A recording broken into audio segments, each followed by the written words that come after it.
Bienvenidos a Ven, sígueme de Quick Media, cubriendo Génesis, capítulos 42 hasta 45. Vamos a revisar los capítulos aquí y entrar directamente. El capítulo 1, versículo 1. Así que aquí tenemos, Jacob vio que no había maíz en Egipto, o es probable que sea trigo, casi seguro. Va a enviar a sus hijos, ¿verdad? Sus 10 hijos. Sin incluir a Benjamín aquí. Va a enviar a los 10 hijos a Egipto a conseguir el grano. Ahora es importante entender, estos son todos los 10 hijos que conspiraron contra José. Él subió al norte desde su hogar. Ir a buscarlos, como le pidió su padre, averiguar qué hacían, cuándo iban a regresar, si estaban bien. Y los 10 de ellos conspiraron para ponerlo en el pozo. Algunos querían matarlo, algunos querían venderlo. Así que eso es algo importante de entender, porque es ahí donde va a ocurrir la reconciliación, ¿verdad? Entonces Benjamín no va porque es el más joven y Jacob no quiere enviarlo.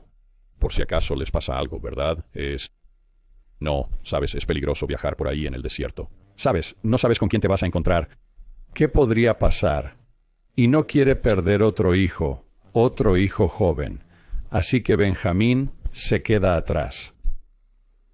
Ahora llegamos al versículo 6 aquí, y vamos a empezar a ver algunas alusiones a algo. Y esos son los sueños, y creo que esto es importante recordar nuevamente, mientras unimos el libro de Mormón y discutimos acerca del libro de Mormón. Pienso que Nefi es el autor, como mencionaron con anterioridad, con el tema del Éxodo, porque su familia está haciendo algo muy similar a lo que los hijos de Israel estaban haciendo al salir de Egipto. ¿Sabes? Los leítas están saliendo de una malvada Jerusalén, como Egipto, y luego pasando por un éxodo hacia una tierra prometida también. Es lo mismo, está escrito de esa manera, pero también, si lees estos capítulos sobre José, puedes ver a Nefi extrayendo de estos bastante fuertemente, ¿verdad? Los leítas son una combinación de Manasés y probablemente Efraín, y por lo tanto son josefitas. Y ves esto en Pri Nefi tanto, donde tienen al anfitrión angelical hablando con Nefi y dándole la visión profética de lo que va a sucederle a su pueblo en el futuro, combinado con los nefitas, ¿verdad? Y está extraído del Antiguo Testamento en cierta medida. Y él escribe de manera muy similar. En su propio carácter, él escribe su propio carácter muy similar al carácter de José. La razón por la que menciono esto ahora es porque habrá estas alusiones de regreso a las visiones de José que tuvo, las 2 visiones que tuvo sobre sus hermanos. Una de ellas fue al menos con sus padres también, donde iba a gobernar sobre ellos, al igual que Nefi iba a gobernar sobre Lamán y Lemuel. Y creo que eso es clave para la historia aquí con José, en entender estas visiones, estos sueños, como siendo una parte integral de quién es él. Lo atan muy fuertemente a él, donde él es en esencia, me parece. Que José es un hombre visionario, al igual que Leí. Y creo que Nefi hace esto a propósito, resaltándolo. Pero aquí en el versículo 6 tenemos esta alusión a estos sueños que tuvo antes de irse y subir a buscar a sus hermanos.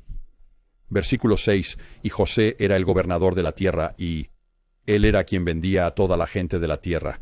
Está a cargo del grano. Y los hermanos de José vinieron, y se inclinaron ante él con sus rostros hacia la tierra.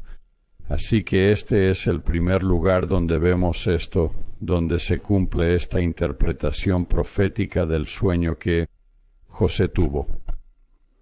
Y entonces puedes imaginar cómo. Esto es, José ha estado ausente por cerca de, creo que han sido 22 años, es cerca de 20 años, desde el momento en que fue arrojado al pozo. Y ahora ve a sus hermanos. Ahora puedes mirar a los hermanos, y tal vez si fuera uno de ellos, dirías, ¿es ese Rubén? ¿Sabes? Quiero decir, wow, él era Un hombre de mediana edad con canas. Antes era más joven. Es como, ¿es él? Ha ganado unos kilos, tal vez. Es él. Pero cuando ves a los 10 juntos, es bastante sencillo reconocer quiénes son, ¿verdad? Imagina su reconocimiento con esto, ya que ha estado a cargo de vender todo este grano a los egipcios y a todos esos viajeros que vienen a Egipto a comprar el grano. Él está, de repente, ahí están sus hermanos entrando a comprar el grano. ¿Qué estaría pasando por su mente? Quiero decir, eso es...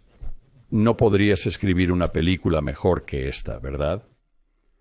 Así que ve a su hermano, dice en el versículo 7, y José vio a sus hermanos, y los reconoció, pero se hizo el extraño ante ellos. Y les habló ásperamente, y les dijo, ¿de dónde venís? Y dijeron, desde la tierra de Canaán, para comprar comida. Está bien. Entonces bajamos aquí. José sabe quiénes son. Los hermanos no lo reconocen de nuevo. 22 años. ¿Quién sabe qué lleva en la cabeza, un tocado o, ya sabes, otras cosas? Y José va a lucir muy diferente de ser un adolescente. Y José, en el versículo 9, José, aquí volvemos a tener la ilusión de nuevo. Aquí.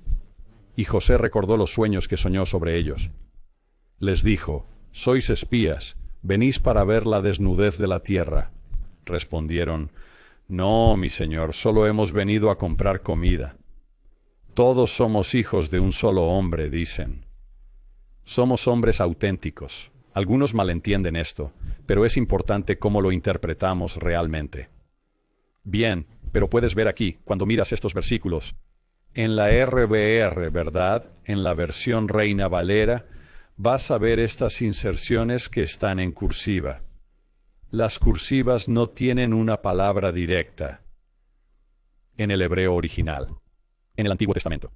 Por lo tanto, se incorporan en la traducción como se quería. ¿Compartes? El punto no es afirmar ser hombres. Acabo de escuchar esto hoy, de hecho, así que no, de todos modos, somos auténticos. No todos lo son. Era así, pero mantengamos la verdad. Somos hombres de integridad. Eso es lo que están diciendo. Somos fieles a lo que te estamos diciendo. Eso es lo que están diciendo, ¿verdad? Tus siervos no son espías. Es bastante obvio cuando lo miras así. Acabo de tener a alguien a quien respeto mucho por sus habilidades de traducción. Hablar de cómo eran verdaderos hombres, como si eso significara que eran como si... Sabes, soy un tipo guerrero. Es muy extraño para mí, pero es alguien que estaba, por supuesto, tratando de encajar las cosas en una cierta agenda. Pero bueno, eso no viene al caso. Y luego, los hermanos le dicen a José en el versículo 13, y dijeron, tus siervos son 12 hermanos. Los hijos de un hombre en la tierra de Canaán. Y he aquí, el menor está hoy con nuestro padre, y uno no está. José está allí sentado pensando, ¿oh, en serio? ¿De verdad? Bueno, ¿qué me cuentas de este tipo que falta? Entonces José les dice, eso es lo que os dije diciendo, sois espías. Por esto seréis probados. Así que él va a probarlos. Ahora de nuevo podemos juntar todo esto y verlo de una manera como el plan de salvación, donde José se transforma en Salvador. Y aquí van a ser probados. Y necesitan ser probados. ¿Verdad? Estos son los hermanos que lo arrojaron a un pozo para morir o ser vendido como esclavo. Entonces José dice, por la vida del faraón, no saldréis de aquí, a menos que vuestro hermano menor venga aquí. Enviad a uno de vosotros, y que traiga a vuestro hermano, y seréis mantenidos en prisión, para que se prueben vuestras palabras.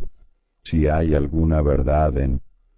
Vosotros estáis hablando de vuestra verdad, o si no, por la vida del faraón, seguramente sois espías. Por ello, los encarceló a todos por 3 días. Básicamente, los retiene. Les dice nuevamente, si sois hombres auténticos, en otras palabras, si sois verdaderos, si sois honesto, dejen que uno de sus hermanos quede preso en la casa de su prisión. Vayan, lleven maíz o grano para la hambruna de sus casas. Así que, él les dice, regresen a su tierra de Canaán. Traigan a su hijo menor. Por supuesto, José quiere ver que es su único hermano completo, de sangre. ¿Verdad? Y es el único hermano que no lo traicionó.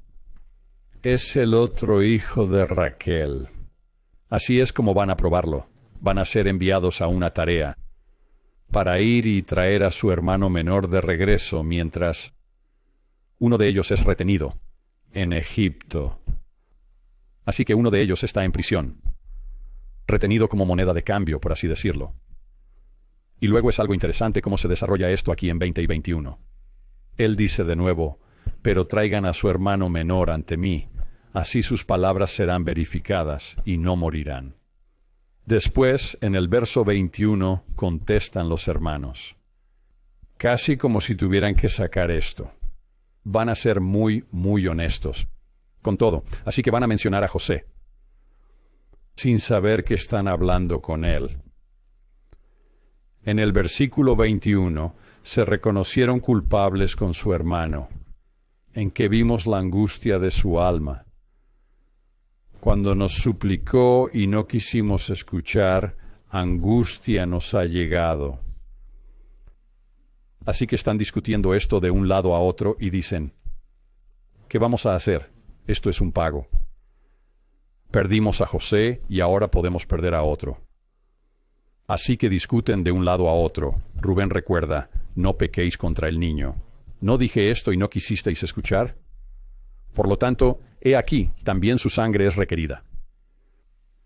Tiene que haber un pago por esto. Entonces Rubén es el que había dicho, no, fue Judá quien fue a decir, bueno, vendámoslo. Saquemos algo de dinero de esto. Eso no sucedió así, pero era la perspectiva de Judá en ese momento. Por lo tanto, jugará un rol distinto aquí. En reconciliarse con José.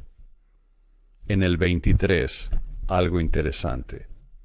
Y no sabían que José los entendía. Así que están yendo y viniendo en su propio idioma, en un antiguo idioma hebreo semítico, que normalmente un egipcio no entendería, porque él les hablaba a través de un intérprete. Así que José les está hablando en egipcio y usando un intérprete para hablar con ellos, dando así mucho más la apariencia de esto no siendo alguien que estaría cerca de ellos, no siendo José. Pero lo interesante aquí es que José habla egipcio. Quizás no siempre lo tengamos en mente, pero eso es importante de entender con el Libro de Mormón. Porque, nuevamente, si volvemos al erudito Don Bradley, como él postula, José escribe su propio registro. Y esto es algo muy importante, ¿verdad? Tienes dos jefes importantes, por así decirlo, en las tribus de Israel. Y ese es José. El primogénito tiene el derecho. Y luego tienes a Judá, a quien se le dice que va a gobernar al menos temporalmente.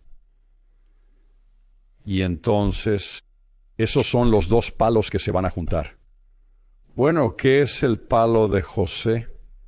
¿Hay un contexto alrededor de eso? El palo de José es el Libro de Mormón. Pero ¿cuál es el precursor de eso? ¿Qué inicia todo eso? Bueno, quizás sea el propio libro de José que él escribe. Él escribe en egipcio, su propio registro, quizás en papiro, ¿verdad? Y luego eso se traslada a Efraín probablemente. Al siguiente heredero, probablemente a Josué, quien es un efraimita, quien es el que lleva a los hijos de Israel realmente a la tierra prometida, a Canaán. Y luego, muy posiblemente a través de relatos de segunda mano de aquellos que estaban cerca de José Smith cuando él estaba traduciendo y recibiendo la revelación para el Libro de Mormón. Muy posiblemente hasta Labán, quien estaría sosteniendo las planchas de bronce, las cuales puede que no hayan sido grabadas por José, pero habrían sido copiadas, al menos, y puestas en las planchas de bronce, grabado en las planchas de bronce, como una herencia, porque Labán sería un efraimita y estaría a cargo del registro de José, escrito en egipcio. Las planchas de bronce estaban escritas en egipcio, según el Libro de Mormón. Entonces, por supuesto, los leítas, Lehi y Nefi y otros, continúan esta misma tradición, porque José, aquí José de Egipto, es su ancestro. Y esa es su herencia. Esa es su herencia espiritual. Y así están escribiendo en egipcio. Eso tiene mucho sentido. Y nuevamente es una gran conexión desde aquí hasta el libro de Mormón. Bien, entonces José, avanzaremos un poco más. La historia aquí. Se llevan a Simeón. José llena sus sacos con el grano, devuelve su dinero. Ellos no se dan cuenta de esto. Devuelve su dinero que le habían dado a José para comprar el grano, y luego se van. Y luego descubren que su dinero ha sido devuelto, y esto los asusta bastante. Todos tienen su propio dinero. Jacob también ve esto cuando regresan a Jacob, y están muy preocupados porque de lo contrario están preocupados de que este virrey en Egipto, que está a cargo de todo el grano y tiene todo este gran poder, va a pensar que se fueron, de alguna manera recuperando su dinero, cuando se suponía que debía quedarse con José. Y así, Jacob ahora no está contento con esta situación en absoluto. Él dice que se nos dice aquí en el versículo 36. Y Jacob, su padre, les dijo, ¿me habéis privado de mí, niños? José no está. Está bien, estos son los 9 hermanos que han regresado aquí ahora. José no está, y Simeón no está, porque está de regreso en Egipto, y te llevarás a Benjamín. Así que regresan y le dicen a Jacob, debemos llevar a Benjamín para demostrar nuestro valor, que realmente estamos allí para comprar grano y no estamos allí como espías. Y todas estas cosas están en mi contra, dice. Ahora Rubén se levanta y dice, mira, yo cuidaré de él. Y de hecho mataré a mis 2 hijos si no traigo a Benjamín de regreso contigo. Entonces están avanzando, ¿no? Si miramos esto de nuevo de una manera en la que han pasado por todos estos problemas, Rubén es uno de los que, si lees esos capítulos donde él realmente durmió con una de las sirvientas de Jacob, ¿verdad? Quiero decir, tiene algunos pecados con él. Él intenta hacer las paces y cambiar las cosas, ofreciendo un sacrificio. Al decir que va a renunciar a sus 2 hijos, si es necesario, para poder hacer 2 cosas. Quiere salvar a toda la familia y traer todo el grano de vuelta. Tienen que hacer eso, saben que tienen que hacerlo. No olvides que en la historia, solo porque estamos hablando de Benjamín por un lado y de Simeón por el otro, tienen que tener el grano o van a morir. Y luego, número 2, Simeón se queda allí y tienen que traerlo de vuelta. Así que él está dando la cara por toda la familia aquí. Ahora, en el versículo 2. En el 43, capítulo interesante. Porque me parece que pasa bastante tiempo aquí antes de que regresen. Porque Jacob básicamente está diciendo, no vamos a hacer esto. En cierto modo, no entregaré a Benjamín por Simeón. Hasta cierto punto. Pero se nos dice aquí en el versículo 2, y sucedió que cuando se habían comido el maíz o el grano que habían traído de Egipto, recuerden, estaban llenos de sacos. Su padre les dijo, vayan de nuevo, cómprenos un poco de comida, así que no es hasta que su mano es forzada. Por el hambre que se avecina, que realmente deciden que van a regresar a Egipto. Y entonces Judá le recuerda a Jacob, mira, no podemos ir sin llevar a Benjamín. Y Judá le dice a su padre Jacob, mira, no vamos a ir a menos que nos des a Benjamín, que no podemos ir. No vamos a regresar, ninguno de nosotros va a regresar, si no llevamos a Benjamín. Y Jacob, o Israel, como se le llama aquí en este versículo, dice, ¿por qué me trataste tan mal? ¿Cómo para decirle al hombre si tenías un hermano? Él dice, ¿por qué le dijiste? ¿Que había otro hermano en la tierra de Canaán? Y luego, ¿sabes? Es interesante que mencionen esto. ¿Por qué mencionarlo? Bueno, se remonta a esa idea de ser veraz. Están siendo honestos en lugar de ser engañosos y mortales y hacer todas las cosas que han hecho antes. Creo que eso es lo que se está extrayendo de la historia aquí. Para que veamos que hay recompensa, hay redención. ¿Quién se atreve a dar un paso junto a Judá? Judá va a sacrificarse. De un par de maneras diferentes, un par de veces diferentes. Y de nuevo, Judá es el que va a venderlo. Vender a José. Versículo 8, y Judá dijo a Israel su padre, envía al joven conmigo. Nos levantaremos y partiremos para sobrevivir. Van a morir de hambre, tanto nosotros como tú y también nuestros pequeños. Seré su fiador. Estoy comprometiéndome. Estoy creando un juramento aquí. Estoy diciendo que esto es lo que voy a hacer. Voy a cuidarlo. Te prometo que lo traeré de vuelta. De mi mano lo requerirás. Si no lo presento y lo pongo ante ti, cargaré con la culpa para siempre. Este es un Judá muy diferente al que hemos visto en la historia de Tamar y la historia de José en el pozo. Así que José acepta.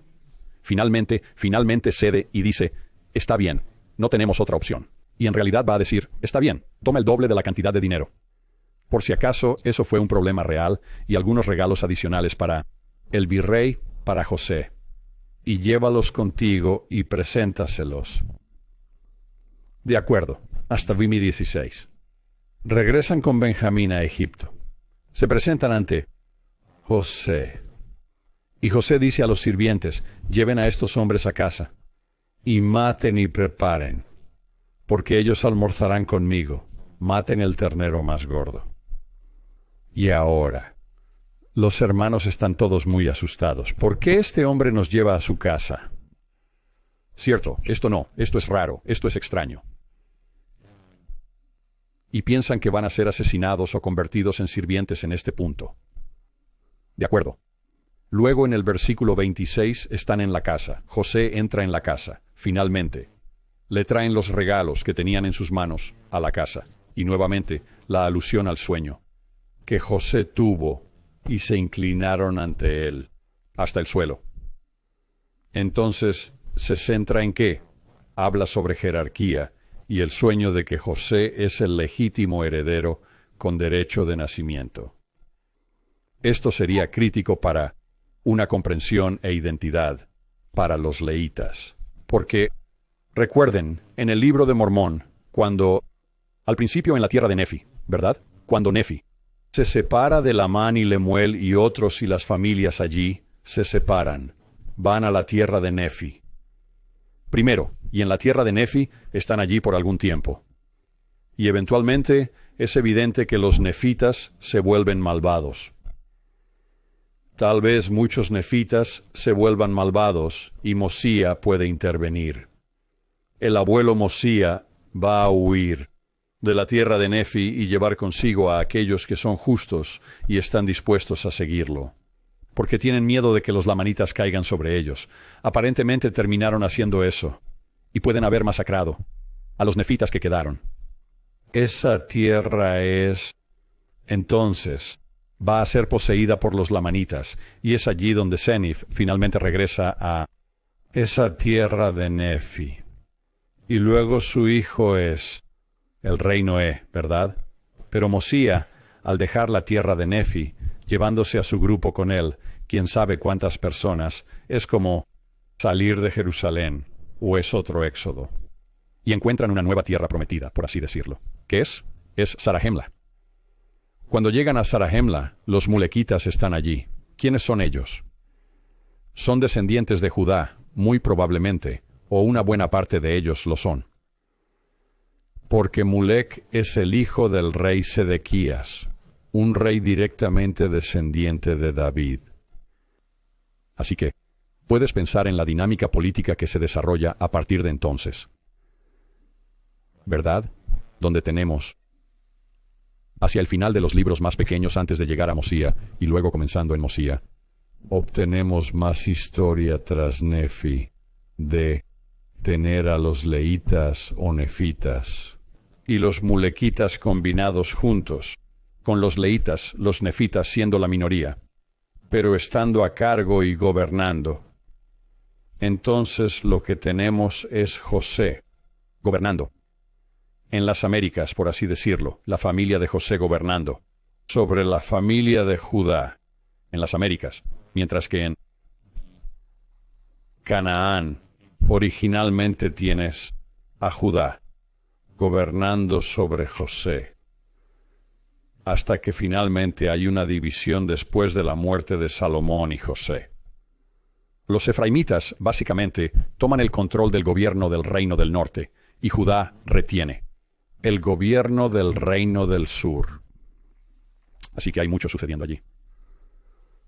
Pero esto sería algo cercano a los nefitas y aquellos que descendían directamente de Nefi, mientras se extraían de aquí, más que probablemente, creo yo, al hablar sobre tal vez este es nuestro derecho a gobernar y convenciendo a los mulequitas, al menos una buena parte de ellos, de que los nefitas deberían gobernar.